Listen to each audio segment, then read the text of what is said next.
In 1938, as the Nazi regime tightened its grip on Europe, thousands of Jews desperately searched for a way out. But as they knocked on the doors of the world, country after country slammed them shut. Then, an unlikely lifeline came from a small island nation in the Pacific. The Philippines, a country still fighting for its own independence, decided to do what the great powers of the world would not. This is the story of how backroom poker games, a defiant president, and a promise made in Manila became a beacon of hope in humanity's darkest hour, secretly saving 1,300 people from the Holocaust when almost no one else would help. Chapter 1. The World Slams Shut. To really get the miracle of Manila, you have to understand the utter despair that came before it. It's 1938. The shadow of the swastika is stretching across Europe, and for Jewish people in Germany and Austria, life has become a daily terror. The Nuremberg laws had already ripped away their citizenship, their rights, and their dignity. Jewish businesses were boycotted, synagogues were being desecrated, and children were kicked out of schools. The machinery of the Holocaust was being built in plain sight. Jewish families saw the writing on the wall. They tried to flee, to find any safe harbor, but the world wasn't interested. Most nations were paralyzed by the Great Depression, a nasty undercurrent of anti-Semitism, and a deep fear of political blowback. The common excuse was that refugees would steal jobs and drain resources. This global indifference was stamped with an official seal in July 1938 at the Evian Conference in France. President Franklin D. Roosevelt had called together representatives from 32 nations to discuss the growing Jewish refugee crisis. The world hoped for a solution, a grand gesture of humanity. What it got was a week of speeches filled with empty sympathy, followed by a resounding no. One by one, delegates explained why their country, despite feeling really bad about the situation, just couldn't take in refugees. The Australian delegate famously said, "As we have no real racial problem, we are not desirous of importing one." The conference was a catastrophic failure of moral courage. The Nazis were thrilled. One German newspaper gloated that it was official. Nobody wanted the Jews. The message from Evian was brutally clear. The world would watch, but it wouldn't help. For the Jews of Europe, this was a death sentence delivered by polite diplomats. Just a few months later, the world witnessed Kristallnacht, the Night of Broken Glass, a brutal, government-sanctioned riot against Jewish communities. The last shreds of hope vanished. The exodus became frantic. People sold everything for a ticket on any ship going anywhere. The tragic voyage of the MS St. Louis in 1939 became a symbol of this desperation. A ship carrying over 900 Jewish refugees was turned away by Cuba, the United States, and Canada, forcing many to return to Europe and, ultimately, to their deaths. It's in this world of locked doors and cold shoulders that our story moves to a place no one expected to find a glimmer of light. A tropical archipelago in the Far East. Chapter 2. The Conscience of a Commonwealth. In the late 1930s, the Philippines was a country finding its feet. As a Commonwealth of the United States, it was on a 10-year track to full independence, busy building a new nation and forging its own identity. The man leading this charge was the charismatic and complex Manuel L. Quezon. Quezon was a giant of Filipino history, a fierce nationalist who had dedicated his life to freeing his homeland. He was a masterful politician who knew how to navigate the tricky power dynamics between Manila and Washington. He was also a man in a hurry, fighting the tuberculosis that would eventually take his life. As president of the Commonwealth, Quezon's hands were full. He was dealing with internal politics, trying to grow the economy, and staring down the growing threat of Japanese imperialism. The plight of a persecuted minority thousands of miles away was hardly a political priority. His own advisors were against getting involved, and there was a vein of anti-Semitism in the Philippines. Figures like former President Emilio Aguinaldo publicly smeared Jewish people as communists and schemers. The arguments were the same ones heard at Evian. We have our own economic problems, our own unemployment. Why take on Europe's problems? But for Quezon, this wasn't about politics or economics. It was about right and wrong. The news from Europe and the world's indifference offended his sense of justice. He saw it in simple human terms. People are suffering. They need help. And I can help them. While other leaders were looking at polls, Quezon was looking at his conscience. He saw a parallel between the Jewish people's struggle for a homeland and his own people's long fight for freedom. This wasn't just talk. He once said, "It is my hope that the people of the Philippines will have a country that will be known for its humanity and its sense of justice." For Quezon, the refugee crisis was a test. Would the new Philippines be just another nation that looked away? Or would it be a nation that, despite its own struggles, chose to do the right thing? Quezon decided to risk his political capital and defy his critics. He would use the limited power he had to do something the great powers of the world refused to do. He would open the doors. Chapter 3. The poker game that saved lives. President Quezon couldn't pull this off alone. He found his allies in a place you'd least expect, a high-stakes poker game. This was no ordinary card game. Around the table were some of the most powerful men in Manila. There was Quezon himself. There was Paul V. McNutt, the American High Commissioner, President Roosevelt's man in the Philippines. And then there were the Frieder brothers. Alex, Philip, Morris, Herbert, and Emmanuel were Jewish-American businessmen from Cincinnati who ran a successful cigar company in Manila. They loved their life in the tropical capital, but they watched the news from Europe with a growing sense of horror. Desperate letters from relatives and Jewish organizations poured in, begging for help. The Frieder brothers knew their poker nights were more than just a game. They were a place where real power and influence came together. Some accounts also place a U.S. Army colonel named Dwight D. Eisenhower, then a military advisor in the Philippines, at these friendly games, though his direct role in the rescue plan is debated by historians. The Frieder brothers started using their poker breaks to talk to Quezon and McNutt about the crisis. They didn't just share stories, they proposed a plan. Their idea was both simple and brilliant. Use their cigar business to sponsor visas for skilled Jewish professionals, doctors, engineers, chemists, people whose expertise could help the developing Philippine economy. They argued these refugees wouldn't be a burden, but an asset. It was the perfect pitch, appealing to both the heart and the head. For Quezon, it was a practical way to act on his moral convictions. For McNutt, it was a way to navigate the rigid and often anti-Semitic immigration quotas of the U.S. State Department, which still controlled Philippine foreign policy. McNutt knew that getting thousands of visas approved by Washington was a long shot, but a smaller program focused on skilled professionals just might work. And so, in a haze of cigar smoke, a secret alliance was formed.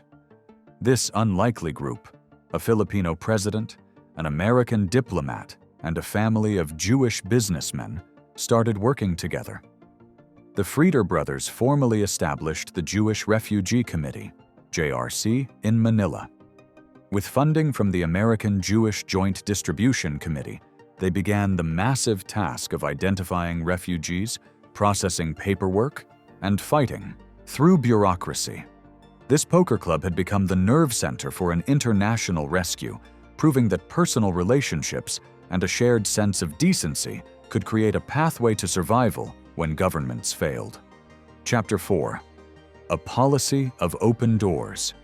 With his allies on board, President Quezon moved to make his moral stance official government policy. He knew that a secret, informal effort could only do so much. To save a meaningful number of people, he had to legitimize the rescue. This was politically risky. He faced loud opposition from critics who spouted xenophobic and anti-Semitic rhetoric, claiming Jewish refugees would disrupt the nation.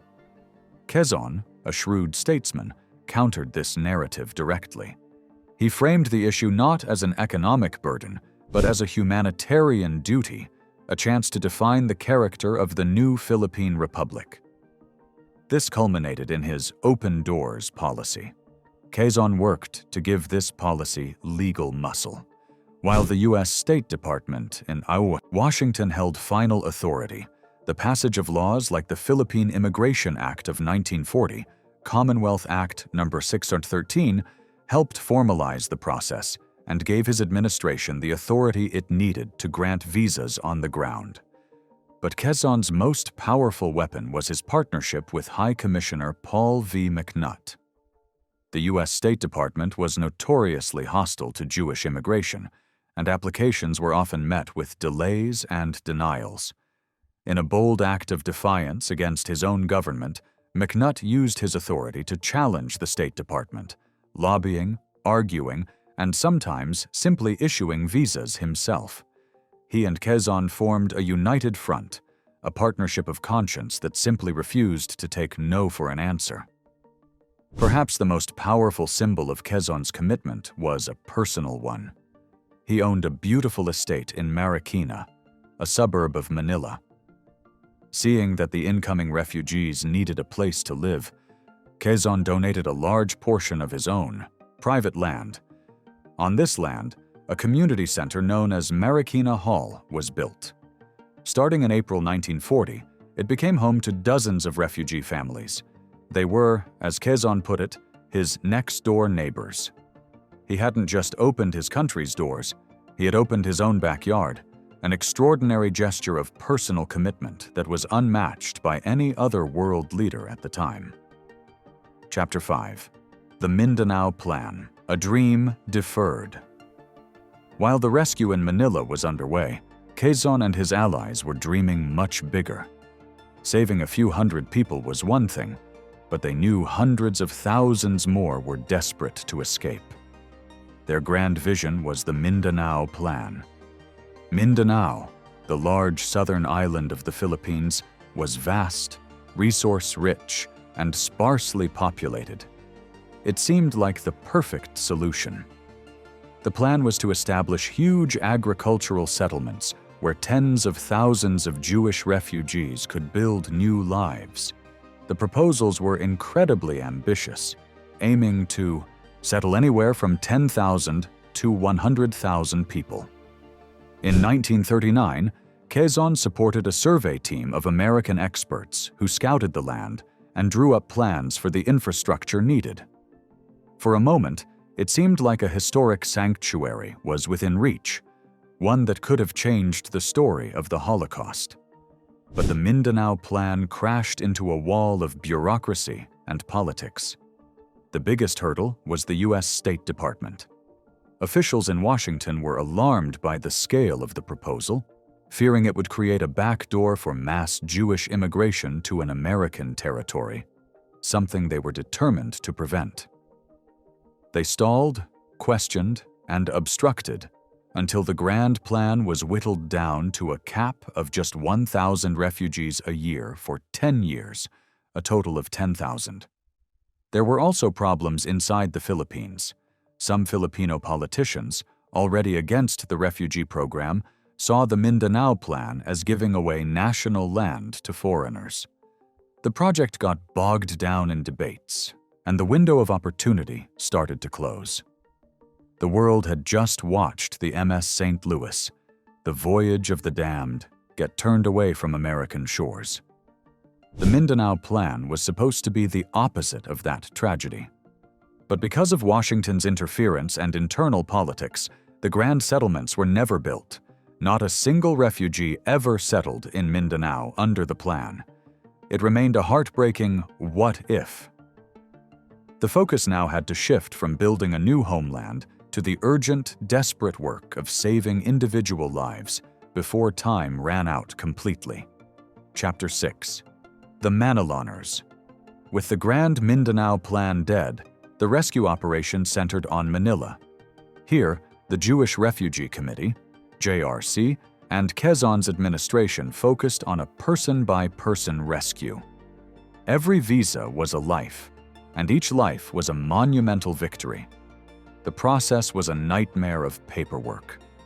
The JRC, led by Alex Frieder, would get lists of names from Europe and select people who fit the desirable professionals category: doctors, engineers, even a cantor for the local synagogue. For each person, they had to assemble a file, get a job offer in the Philippines, and submit it to McNutt's office. McNutt would then fight the battles with the U.S. State Department. The team in Manila was relentless, appealing rejections and using every bit of political influence they had. For the refugees, the journey was an odyssey. One survivor, a cantor named Joseph Seisner, was stuck in a brutal transit camp on the Polish border when he received a telegram out of the blue, a job offer from the Jewish community in Manila. With that single piece of paper, he managed to get passage and arrived a free man in May 1939. His ship was full of other refugees, but only a handful held the precious visas for Manila. These new arrivals, who became known as Manilaners, eventually numbered between 200 and 1,300. They formed a tight-knit community. Marikina Hall, on President Quezon's estate, became its vibrant heart. It wasn't just a dorm. It was a place of rebirth, with a synagogue, classrooms, and workshops. German-speaking doctors, lawyers, and musicians found themselves living side by side, helping each other navigate a strange, new tropical life. The Frieder brothers even managed a side mission, chartering a ship to evacuate 26 Jewish families from Japanese-occupied Shanghai to the relative safety of Manila. Between 1937 and 1941, Manila was the sanctuary the rest of the world refused to be. It was a place where the fear of the midnight knock was replaced by the warmth of a tropical evening. But the storm clouds of war were gathering in the Pacific, and their safe harbor was about to become the front line. Chapter 7. The War Arrives. On December 8, 1941, just hours after the attack on Pearl Harbor, the war the Manilaners thought they had outrun finally caught them. Japan launched a massive invasion of the Philippines. The open doors policy slammed shut. The lifeline was cut. For the 300 Jewish refugees, it was a new nightmare. They had fled one brutal Axis power only to be trapped by another. Their protector, President Quezon, was forced to evacuate and establish a government in exile in the United States, where he died in 1944. Paul McNutt and Dwight Eisenhower were also gone, recalled for the war effort. The Manilaners were on their own. The Japanese occupation of Manila was brutal. But in a strange twist of fate, the refugees' German and Austrian passports, the documents of their persecutors, became a shield. Since Germany was an ally of Japan, the Japanese military didn't officially classify the Manilaners as enemy nationals. This meant most were spared from being thrown into the horrific civilian prison camps, like the one at the University of Santo Tomas, where thousands of Allied civilians suffered from starvation and disease. But they weren't safe. They were stateless people living under a hostile military occupation. They faced strict curfews and the constant threat of arbitrary cruelty from Japanese soldiers. Survival became a daily struggle for food and medicine. Frank Ephraim, one of the survivors, recalled how his family's home was taken over by Japanese officers. They were completely cut off from the outside world, trapped and terrified. The sanctuary had become a cage. The question was no longer how to build a new life, but simply how to survive until morning. Chapter 8. Survival and Liberation. For 3 long, harrowing years, the Manilaners endured the Japanese occupation. The relief of avoiding the internment camps gave way to the daily grind of survival. They lived with a constant, simmering fear that the Japanese, under pressure from their Nazi allies, could change their policy at any moment. Life was a tightrope walk. Families like Jürgen Goldhagen's moved to the suburbs to keep a low profile. The vibrant community that had bloomed at Marikina Hall was scattered, with everyone focused on the single goal of survival. They relied on each other and on the kindness of their Filipino neighbors, who were also suffering immensely, forging a deep bond in the face of a common enemy.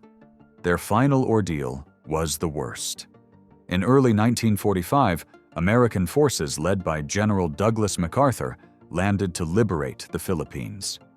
The month-long Battle of Manila was one of the most brutal urban battles of the entire war. The Japanese forces, ordered to fight to the death, turned the Pearl of the Orient into a slaughterhouse, massacring civilians and systematically burning the city to the ground. The Manilaners were caught in the crossfire. They hid in cellars as artillery shells rained down and fires raged. When the smoke cleared in March 1945, Manila was in ruins, the second most destroyed Allied capital after Warsaw. Over 100,000 Filipino civilians had been killed. The beautiful Temple Emil Synagogue, the heart of Jewish life in the city, was rubble. The Manilaner community had also paid a terrible price. Approximately 85 refugees were killed during the battle, victims of the final violent spasm of the war. They had traveled halfway across the world to escape.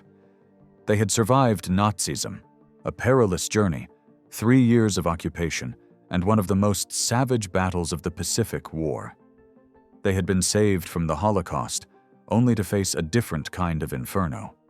Their rescue was a miracle, but their survival was a testament to their own resilience. Chapter 9. An Echo of Conscience. After the war, with Manila in ashes, most of the Manilaners chose to move on. With help from Jewish aid organizations, they emigrated, mostly to the United States and the newly established State of Israel, to start their lives over yet again. And for decades, the story was largely forgotten, a footnote in the massive history of World War II. The heroes passed on. Quezon died in exile before seeing his nation fully independent, and the freeder brothers returned to America. The story faded. It wasn't until the 21st century that historians and the descendants of survivors began to piece the story back together. Documentaries and books like Frank Ephraim's Escape to Manila brought the incredible tale back to light. Finally, the world started to remember. In 2009, in a park in Rishon LeZion, Israel, a monument was unveiled. It's called the Open Doors Monument, a beautiful sculpture commemorating President Quezon and the Filipino people for their compassion. The story that had been a whisper for half a century was finally carved in stone. Today, the legacy of the Manila rescue is a powerful echo of conscience. It's a stark contrast to the fear that paralyzed so much of the world. Quezon's actions prove that true leadership is about moral courage, not just political power. The story of the Manilaners is a testament to the fact that even in the darkest of times, a small group of determined people can make a profound difference. It's the story of how a game of poker, a sense of justice, and a promise made in a faraway land saved 1,300 souls, a small, bright light in a world consumed by darkness. Thank you for joining us on this journey into a forgotten corner of history. The story of the Manila rescue is a powerful reminder that heroes can be found where we least expect them. If you found this story as incredible as we did, please consider liking this video and subscribing to our channel for more tales of unsung heroes, and let us know in the comments below. Are there other forgotten stories from history that you think deserve to be told? We read every suggestion. Thank you for watching. The story of how Manila secretly saved 1,300 Jews from the Nazis is more than just a historical event. It is a lesson in humanity. It demonstrates that compassion is not a luxury for times of peace and prosperity, but a necessity in times of crisis. It's a powerful reminder that the actions of one person, one community, one nation, no matter how small, can ripple through history, leaving a legacy of hope and life that endures long after the darkness has passed.